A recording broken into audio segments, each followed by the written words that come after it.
L'immobilier est-il trop cher en France? Spontanément, on a envie de répondre que oui, mais nous, on va prendre le temps d'en discuter avec Éric Delannoy. Bonjour Éric. Bonjour. Président du cabinet Tenzing. Alors, ce qui est certain en tout cas, c'est qu'il n'a jamais été aussi cher l'immobilier en France. On a les chiffres des notaires pour le troisième trimestre publiés hier qui viennent nous le rappeler. 4% de hausse au troisième trimestre, après 3% au trimestre d'avant. Hausse encore plus marquée à Paris, 8% de hausse au troisième trimestre. L'envolée des prix continue, sans qu'on sache si finalement tout ça est pour de bonnes raisons. Parce qu'effectivement, il y a les taux d'intérêt qui sont bas, oui, il n'y a pas assez de logements, et puis en même temps, tout ça se combine aussi. Tout ça se combine, en fait, c'est une combinaison qui va continuer dans le temps. C'est-à-dire qu'en gros, les prix sont trop chers par rapport à quoi? Si on compare les prix, ne serait-ce que parisiens, par rapport aux autres, par rapport à 20 ans ou par rapport aux autres capitales, c'est très différent. Enfin, vous savez que le cœur de Paris est 3 fois moins cher que le cœur Mais c'est bizarre, le cœur de Londres. Mais pourquoi se comparer au cœur de Londres? Est-ce qu'il y a plus cher? Parce qu'aujourd'hui, on a des activités entre les grandes capitales telles que Londres et Paris qui sont équivalentes. C'est-à-dire qu'aujourd'hui, les salaires qui sont payés à l'intérieur de Paris par rapport aux salaires qui sont payés à l'intérieur de Londres sont à peu près similaires. L'attractivité de ces grandes villes-là est à peu près similaire. On n'est pas, je ne suis pas en train de vous comparer avec Monaco ou Hong Kong qui ont des spécificités qui sont telles que les tarifs là, c'est pas 3 fois, c'est 10 fois supérieur quelquefois à Paris. Mais là, c'est des spécificités qui n'ont vraiment rien à voir. Donc les prix sont très relatifs. Le problème que ça pose, c'est un problème social évident parce que dans les chiffres que vous venez de rappeler, on est quand même dans une progression qui est bien au-delà que la progression du pouvoir d'achat des Français. Ah, des salaires, mais évidemment. Mais d'ailleurs, quand on regarde la courbe, elle fait peur. Je veux dire, elle fait froid dans le dos. Elle fait froid dans le dos. Les prix d'un côté et les salaires de l'autre, ça s'écarte année après année. Absolument. Sauf que les facteurs qui conduisent à l'augmentation de l'immobilier ne sont pas les mêmes que les facteurs qui conduisent à l'augmentation du pouvoir d'achat. Donc aujourd'hui, les facteurs qui contribuent à l'augmentation de l'immobilier, il y en a 3 majeurs. Il y a le premier, c'est la facilité d'accès au crédit, qui bénéficie aux riches. Principalement, il faut le savoir, quand on a accès au crédit. Mais ceux qui ont la capacité d'investissement, du coup, investissent. Il y a mine de rien le Brexit et la préparation du Brexit, c'est-à-dire qu'on prépare un retour de gens fortunés ou en tout cas de gens à très fort pouvoir d'achat qui vont venir de la City ou de Londres justement et qui vont se réinstaller à Paris. Et ça pèse sur une offre qui est finalement assez faible. Et du coup, on a quand même une combinaison là qui est très favorable. Et puis le dernier point quand même qui va bénéficier aussi à la petite couronne, c'est le Grand Paris.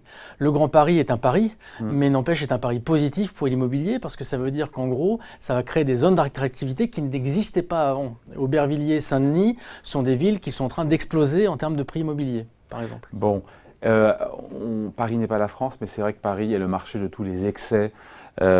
Jusqu'à 14 000 € du mètre carré dans le quartier de l'Odéon, dans le 6e, si ça parle à certains. Enfin, je veux dire, on est quasiment à 9 000 € du mètre à Paris. Ça fait là encore froid dans le dos. Et puis, ça veut dire qu'il y a beaucoup de gens qui n'ont plus les moyens de se loger, qui partent en petite couronne, qui elle-même devient chère et ainsi de suite. Bon, alors, là, il y a un vrai sujet de société. On se demande d'ailleurs il y a un sujet de société, mais là encore, Paris n'est pas la France et l'Odéon n'est pas Paris. Donc, si vous prenez l'Odéon à 14 000 € le mètre carré, je vais vous prendre Trafalgar Square à 60 000 € le mètre carré. Donc, je veux dire, tout le monde n'a pas forcément besoin d'habiter l'Odéon, ni en ville. Donc, par contre, ça suppose plusieurs sujets. Ça suppose effectivement qu'on essaie de rattraper un petit peu la problématique sociale en augmentant l'offre de logement. C'est un peu le sens du plan logement qui va être donné par le gouvernement. Qui laisse un peu dubitatif les professionnels de l'immobilier, ça ne vous a pas échappé. Qui mérite d'être encore probablement travaillé, mais sur lequel il y aura une augmentation de l'offre parce que ça va faire baisser les prix de l'immobilier. Il y a déjà cette augmentation de l'offre, on la voit déjà au travers des mises en chantier. Tout à fait. On est au-delà de 400 000 unités. Donc ça devrait permettre, notamment à l'extérieur de Paris, de pouvoir avoir des prix qui correspondent beaucoup mieux à l'évolution économique globale. Et puis vous avez des facteurs qui sont plus éloignés, mais qui à terme, parce qu'un marché de l'immobilier, ça se regarde aussi sur une quinzaine d'années, qui devraient permettre notamment de pouvoir peser là-dessus, c'est toutes les problématiques de formation professionnelle. Tant que vous aurez une population qui n'est pas formée et donc qui n'est pas capable de prendre des postes à forte valeur ajoutée, qui permettent d'avoir des salaires à forte valeur ajoutée, vous aurez une déconnexion entre le social et l'immobilier. Donc le sujet, c'est pas forcément freiner un prix qui dépend de contextes multilatéraux, si je puis dire. Hein. Aujourd'hui, il y a c'est la BCE, il faut dire ce qu'il y a, c'est la BCE c'est la BCE, c'est les étrangers qui viennent dans la capitale. Et qui désolvabilisent tous celles et ceux qui n'ont pas, qui ne sont pas propriétaires. Mais pas seulement. Tous ce qu'on appelle les primo-accédants. Mais pas seulement. Dans une société du tertiaire, avec des villes comme Paris qui sont dans le tertiaire, vous devez avoir des compétences qui permettent de pouvoir travailler sur place. Et puis ensuite, il y a une politique de transport. Quand est-ce qu'on aura une vraie politique de transport dans ce pays, quand même, sur le Grand Paris? Bon, mais l'euphorie, encore une fois, du marché immobilier résidentiel à laquelle on assiste, est-ce que pour vous, ça repose essentiellement sur des fondamentaux qui sont solides? Moi, je pense qu'aujourd'hui, il y a des fondamentaux assez solides parce qu'on voit bien qu'effectivement, toute la dynamique immobilière existe dans toute la France. Alors, on parle de Paris, mais elle existe dans toute la France, notamment les grandes métropoles. Dans toutes les grandes métropoles, mais bon, dans beaucoup de régions, à l'exception du désert français, qui reste quand même le laissé pour compte, mais pour plein d'autres raisons. Le désert français, c'est où? Le désert français, c'est les campagnes, c'est la campagne, c'est la Creuse, c'est le centre où dans la Creuse, vous avez un prix de l'immobilier qui est en moyenne à 900 € le mètre carré quand même. Donc ça permet de relativiser par rapport à l'Odéon. Donc il y a bien un marché immobilier à deux vitesses. Il y a un marché immobilier à plusieurs vitesses, pas seulement à deux vitesses. Vous avez les déserts français, vous avez les grandes régions provinciales, vous avez les grandes métropoles et vous avez Paris. Et chacun répond à des logiques différentes. Lyon, c'est pas du tout la même problématique que Marseille, qui sont pourtant des métropoles qui se ressemblent en termes de taille. Et pourtant, le prix de l'immobilier y est de 15% différent entre les deux métropoles. Donc on voit bien que les déterminants sont souvent des déterminants qui ont des origines sociales et d'attractivité du moment. Bon, et encore une fois, hausse des prix de 4% en un an en France. Personne n'est dans le mar de café, mais ça pourrait durer combien de temps? On a la compagnie financière Edmond de Rothschild qui a publié une étude qui dit voilà, 2018, a priori, les prix pourraient augmenter de encore 3%. On ne prend pas trop de risques en disant ça? Non, parce que encore une fois, les fondamentaux sont là. La BCE va continuer sa politique. Le Brexit va être là, donc il va y avoir encore un poids très fort sur la demande. Et donc normalement, quand on parle de fondamentaux, pardon, mais certains agents immobiliers vous disent il y a quand même les délais de vente qui commencent à réaugmenter. Voilà, il y a quand même quelques signaux qui montrent qu'on est peut-être sur un plateau. Et c'est heureux. Peut-être pas pour les propriétaires qui me regardent, qui vont hurler.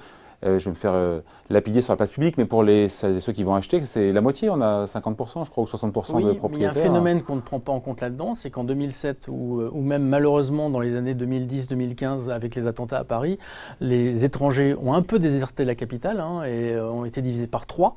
Or, aujourd'hui, ils sont en train de revenir. Avec une attractivité plus forte, notamment de la place de Paris et de sa petite couronne, vous allez avoir un phénomène complémentaire à tous les fondamentaux qu'on a évoqués, qui est le retour des étrangers dans les investissements parisiens. Ça va peser également sur l'offre à la hausse. Et donc, qu'est-ce qui pourrait en finir là-dessus? Enrayer cette embellie, encore une fois, du marché immobilier, puisqu'on n'a pas de hausse de taux, a priori prévue par la BCE avant fin 2019, début 2020. Ce qui pourrait enrayer ces deux choses, c'est effectivement une hausse de la baisse des taux, mais qui n'est pas prévue. Une hausse de la baisse des taux une hausse des taux immobiliers. C'est une hausse des taux d'immobilier, mais qui effectivement n'est pas à horizon visible.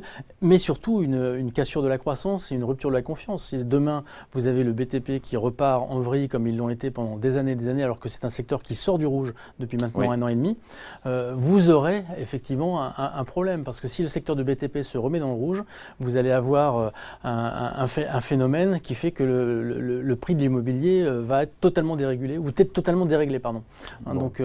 Donc moi, je pense qu'aujourd'hui, rien dans les fondamentaux n'empêche une hausse relativement faible, mais continue, du prix de l'immobilier. Aujourd'hui, j'ai le sentiment que tous les facteurs, malheureusement, pour la problématique sociale que ça emporte, vont vers une hausse continue de l'immobilier, avec un cycle qui est reparti depuis 2012-2013 et qui, normalement, devrait encore continuer 3-4 ans. Parce que les cycles immobiliers sont plus longs, comme chacun sait que les cycles boursiers. Merci Éric Delannoy, président du cabinet Tenzing. Bon week-end. Bon week-end.